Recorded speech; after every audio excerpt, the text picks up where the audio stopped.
இந்த மகா கும்பல, மகர் சங்கராந்தி, பௌஷ் பூர்ணிமா, மகா சிவராத்திரி இப்படின்னு ஒரு 7 தினங்களை முக்கியமான தினங்களாக அவங்க பாத்திங் டேஸாக சொல்கிறாங்க.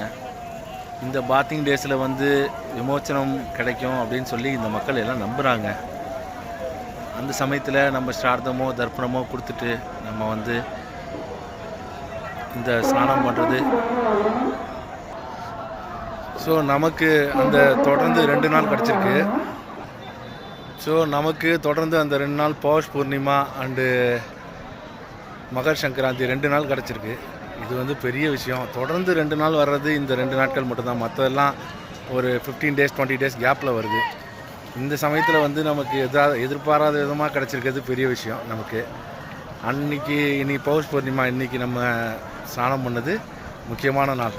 இந்த மகா கும்பல சக்ஸஸ்ஃபுல்லாக ஸ்ரார்த்தம் கம்ப்ளீட் பண்ணி ஷாகி ஸ்நானம் பண்ணியாச்சு. பெரிய விஷயம். எவ்வளோ க்ரௌடு இங்கே பாருங்கள், வந்துக்கிட்டே இருக்காங்க மக்கள், வந்துக்கிட்டே இருக்காங்க. அப்புறம் ஒருத்தருடைய சங்கத்து மூலயமா ஒருத்தருடைய விஐபி பாஸ் கிடச்சிது. அது மூலயமா விஐபி ஏரியாலே ஸ்நானம் பண்ணி அங்கேயே ஸ்ரார்த்தம் பண்ணி அங்கேயே குளிச்சுட்டு எல்லாம் முடிச்சுட்டு தரிசனம் பண்ணிவிட்டு ஆதிசங்கரர் விமான பீடத்தில் தரிசனம் பண்ணிட்டு கிளம்பி போயிட்டுருக்கேன் மறுபடியும் டென்ட்டுக்கு.